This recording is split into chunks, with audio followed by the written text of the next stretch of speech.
we're going to be talking about solutions and applications for these right triangles. So we're going to start off with some mathematical examples and then get into real-world examples of solving things, solving problems using right triangles. When I talk about solving a triangle, that's actually a whole direction. Solving a triangle means to find the measure of all of the angles and all of the sides for that triangle. Now we're going to start drawing our triangles for ourselves, and we're always going to draw them in a certain way. They're always going to be labeled A, B, and C, where C is the 90-degree angle. Notice in this image, capital letters are representing angles, lowercase letters are representing side lengths. It will always be that way. A capital letter is an angle, a lowercase letter is a side length. Okay. If we're solving a whole right triangle here, we're given only the information that A is equal to 34 degrees and 30 minutes, and C, lowercase c, is equal to 12.7 inches. Let's draw a picture for ourselves.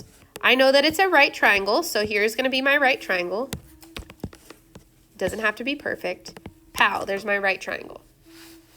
I know that that means capital C is in this corner, and lowercase c is over here. It doesn't matter where you put A or B. I'll follow the way that the textbook did it here, where this is A, so this is little a. This is big B, so this is little b. As long as C is your 90-degree angle and little c is your hypotenuse, I don't care where A and B go because the picture doesn't really matter after that. Let's fill in what we know. We know that little c is equal to 12.7 centimeters. We know that big A is 34 degrees and 30 minutes. Before we actually fill that in, let's change that to all degrees so that it's easy to use, which ends up being 34.5 degrees. So we can put that right here. Our goal to solve the triangle is me asking you to find every missing angle and every missing side. So by the end of this, we should be able to list out big A, big B, big C, little a, little b, little c. I should be able to find all of those values.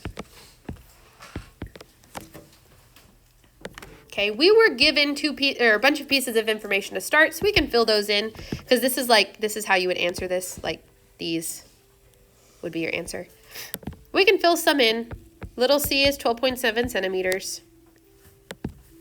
A is 34.5 degrees. What else do I automatically know from this problem? C is 90 degrees. So here's the easiest thing to do. The thing that you start with is the thing that has two pieces of information. Do you have two angles or do you have two sides? What's the third angle? How did you find that out? Yeah, angle B, really easy to find since triangles have to add up to 180 degrees. You do 180 minus 34.5 degrees minus 90 degrees. That looks like not 90. You would get that B is going to be equal to 55.5 degrees. That one should be, bless you, a slam dunk. Boom. Got it. After this, you have to get creative on how to find the two other missing pieces of information. It's not going to be the same every time, but you're going to involve trig. If I want to find side length A, I need to find a relation between side length A and two of the things I know. Not anything I've rounded, but two of the things I know. I know angle A and I know side length C. Is there a relationship between this angle, this side, and this side?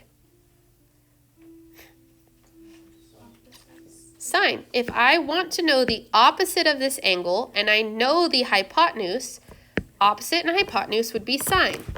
So if I set this up, I would say, okay, I know that the sine of A is going to be equal to A over C. That's the opposite over the hypotenuse. Filling in what I know, this is sine of 34.5 degrees equal to angle A, which I'm still finding, divided by 12.7. How would I get A by itself?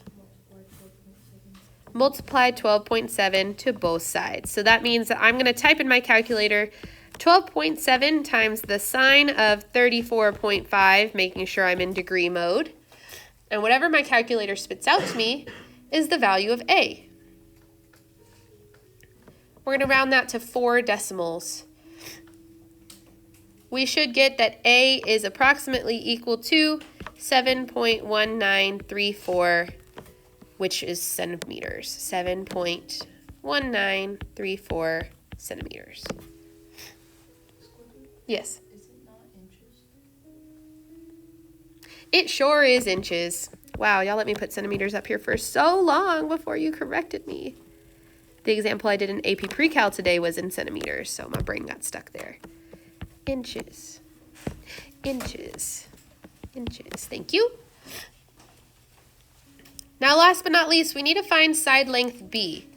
I don't want to use side length A because I just had to round it, so it's not a very accurate number. Is there a relationship between the two things I already know? Angle A, side length B, and side length C? Cosine. For this one, you could say that the cosine of angle A would be equal to B divided by C, because that's the adjacent divided by the hypotenuse. Filling in what I know, this is cosine of still 34.5 degrees equal to B, which I don't know, divided by C, which is still 12.7. Just like before, you solve for B by multiplying 12.7 on both sides. 12.7 times the cosine of 34.5 degrees. Beep, beep, bop. That's a calculator question. You would get approximately 10.4664 inches. Inches this time.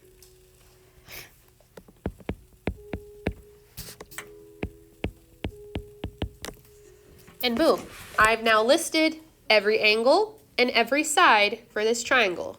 The triangle has been solved. That's what I'm asking you to do when I ask you to solve a triangle. Yes? How did you get the sides? How did you label the triangle?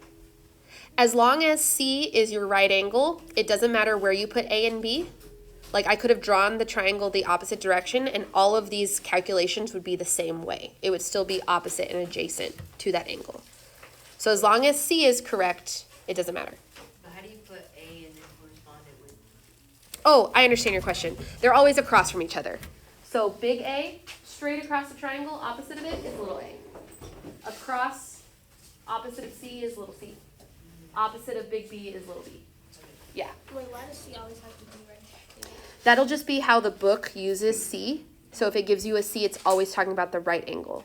But when you're doing like sine and cosine, does it always have to be to A? It will be to the angle you're given. So if you weren't given A, if you were given B, you would use B every time. Because you want to use the given information instead of your rounded numbers. So you can't change it every time. Like, you know how you did sine of A, could you have done like sine? In this problem, yes, because we didn't really round. 55.5 wasn't like a number we had to round. It is 55.5. I could have used B and done sine of B equal to B over C. That would have been absolutely fine. But in other problems, I can imagine you getting a rounded number here. You don't want to use a rounded number because it won't be accurate. So use the given information every time. It's just safer that way. That way you don't make a rounding error. Can you explain how to know which one to use, like sine, cosine, and all that again? Absolutely. So I'll draw an extra picture here. The reason I picked sine of A is because when I had this image, I wanted this side. I knew this angle, and I knew this side.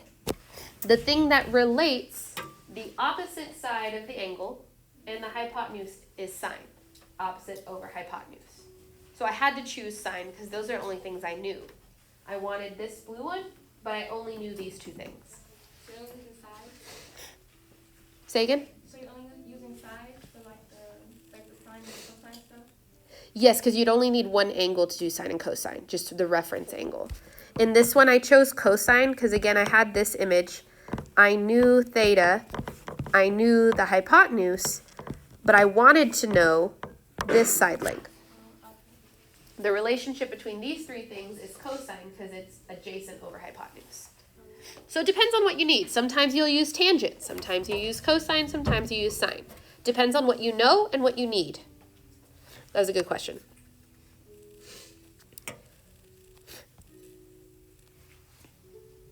I'll help you get started on example 2, but you'll probably finish some of it for me. Because example 2 gave you different information. There is also a typo. Yep. Big A should be an angle, but I said this was in centimeters, so this should be little a. My bad. Little a's are side lengths. Big A's are angles. But it said centimeters, so I knew that was wrong. This should be little a. Okay, this problem says, again, to solve the right triangle, which means we're going to give 6 values. Big ABC, little ABC. We start by drawing a picture. Bless you. Here's my right triangle. What should I label this angle? C. So straight across from big C is little c. That's my hypotenuse. It does not matter when you're doing this problem whether you put A on top or A on bottom, but the way the book has it labeled is the way we will follow, which means big B goes up here. Little b is the bottom looking. A is the last vertex, which means little a looks like the height. Again, that's just the way that the book draws it, so I'm going to stick with that. If you flipped it the other way, that would be A-okay. The information we're given here is that A is 29.43 centimeters. And C is 53.58 centimeters. I need to find all of the rest of the information. I need to know big A, big B, big C, little a, little b, and little c. We already know A is 29.43 centimeters and little c is 53.58 centimeters. What else do I already know? 90 degrees, since it told me it was a right triangle. I just got to find the missing pieces. Now, I said this earlier. I said you want to start with either the sides or the angles, whichever one gives you 2 pieces of information. Where do I have 2 pieces of information this time? On the sides, the little. So the way that these little ones are related, since it's a right triangle, is with Pythagorean theorem. If I go back to this guy and we have a squared plus b squared equal to c squared, we can solve for that missing side b. This is what we're looking for. We'd have 29.43 squared plus b squared equal to 53.58 squared. I don't want you to do anything in the calculator until you have it say b equals, because you will have to round numbers and then we lose stuff. So let's rearrange this formula to get it to say b equals. To do that, I'm going to subtract this guy to the other side so that b is by itself, which means this would look like b squared equal to 53.58 squared minus 29.43 squared. How do I get that b all the way by itself? Square root. So b is going to be equal to whatever I get when I take the square root of 53.58 squared minus 29.43 squared. That's when you go to your calculator to do it, because you don't want to round too early.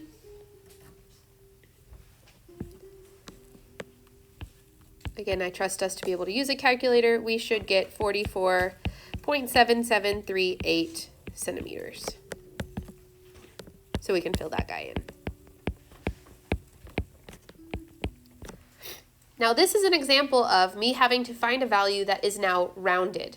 I don't want to use B to find the missing angles at all because I just rounded that number. So we're going to avoid using B, side lane, to find big A, big B. We want to use something else to find big A, big B. Okay. If I want to find the angle, I just need to find some ratios for the sides. If we're looking for A first, the things that I know are the side opposite of it and the hypotenuse. Which trig function uses opposite and hypotenuse? Sine. So if I set up this, I would say, okay, well, the sine of A is going to be equal to the opposite, which is A, over the hypotenuse, which is C. Filling in what I know. I don't know A, so I'm going to leave it as big A right here. But I do know that little a is 29.43 and little c is 53.58.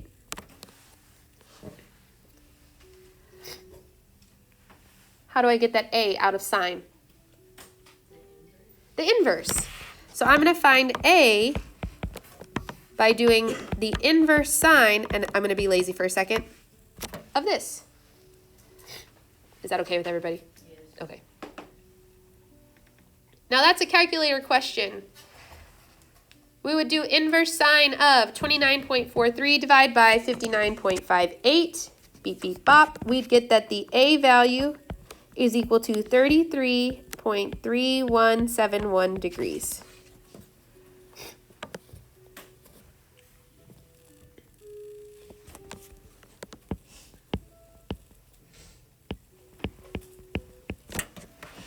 How can we solve for B?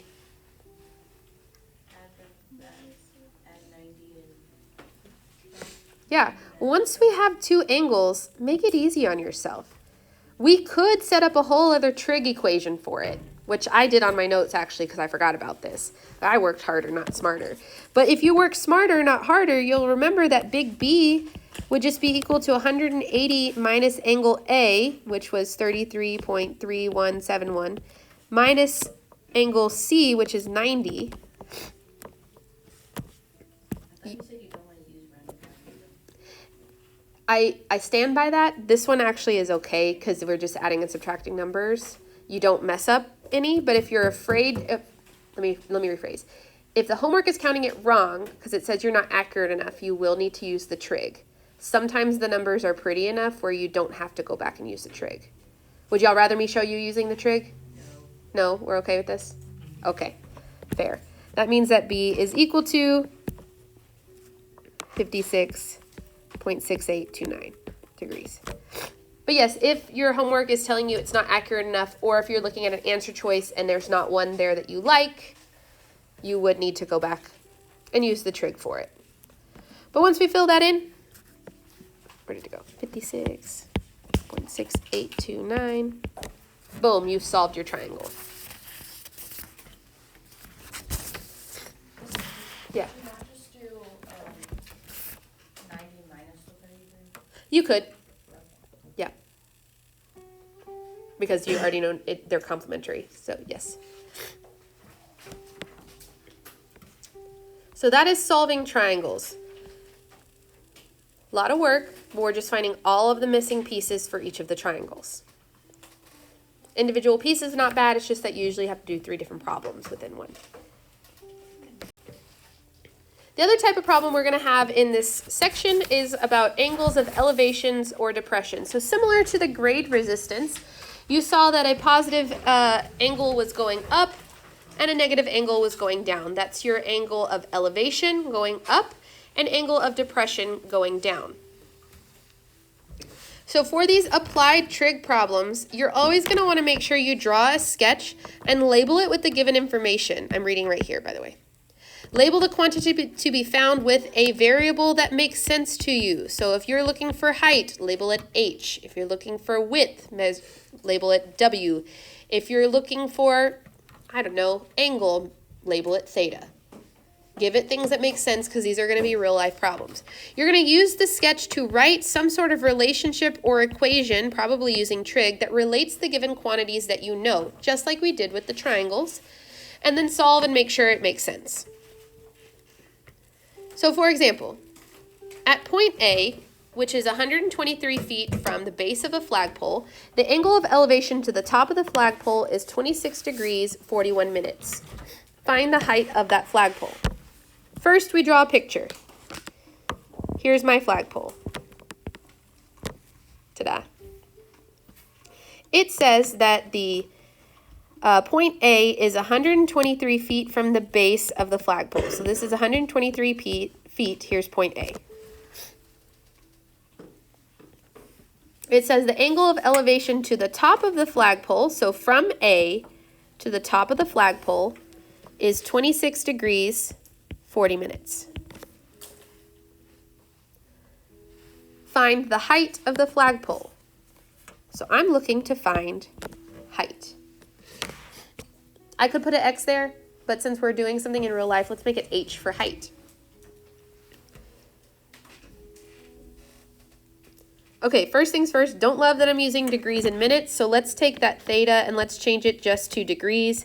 So it's 26 degrees plus 40 over 60 would give me approximately 26.667, and I don't want to use that number since it's rounded, so I'm going to use the fraction version, 80 divided by 3, which, again, is approximately 26.667. I recognize that that's a repeating decimal because 0.6 repeated is a third, so we know that this has a cube fraction. Now, what relationship do I know that relates an angle, the side opposite to it, and the side adjacent to it? Tangent. So we're going to set up a tangent formula that the tangent of A would be equal to the height divided by 123 feet.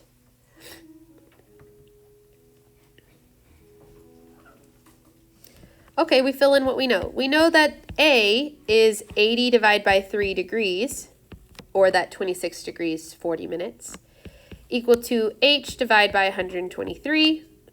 Just like on the other page, how do I get the H by itself?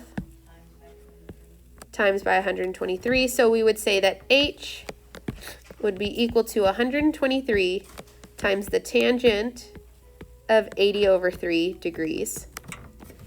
And we can throw that into a calculator.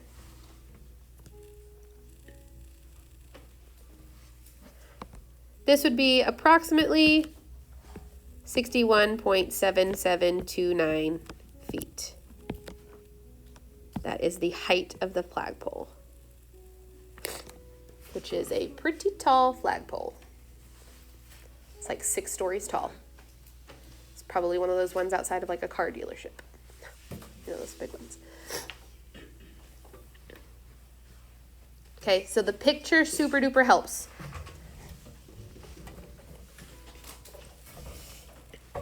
Let's talk about angles of depressions though. So drawing the picture, especially with angles of depression, they're a little bit more difficult. It says from the top of a 110-foot cliff, David observes a lighthouse that is 430 feet offshore.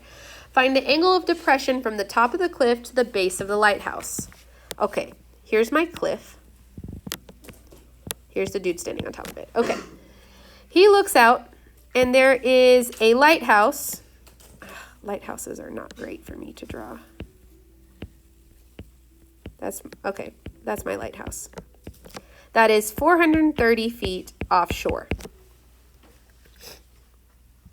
It wants to know the angle of depression from the top of the cliff to the base of the lighthouse. So if I go from the top of the cliff to the base of the lighthouse, I want to know this angle.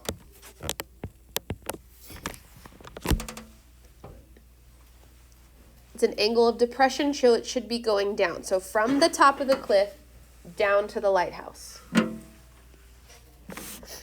I've forgotten one number to label on here. Do we know what it is? 210. That's how high the cliff is. Okay, my problem here is that the theta is basically on this like imaginary triangle that I've drawn here, and my angle or my side measurements are on the one that I have with solid lines. But if this height is 250, 210 feet. What is this one? 210. So I can also relabel it here. And if this distance is 430, what's this distance? 430. Okay, so I actually know all of these things. Again, what is the relationship between this angle, the side opposite, and the side adjacent to it? Tangent. So again, I'm doing tangent, but this time I don't know theta. I want to know that height. Equal to 210 opposite over adjacent, 430. I just put degrees right here. That should be feet. I want that theta without a tangent around it. How do I get the tangent to go away? Inverse tangent. So that means I'd have theta being equal to the inverse tangent of 210 divided by 430. Beep, beep, beep, bop. Calculator it up. That means that theta is equal to 26.0296 degrees.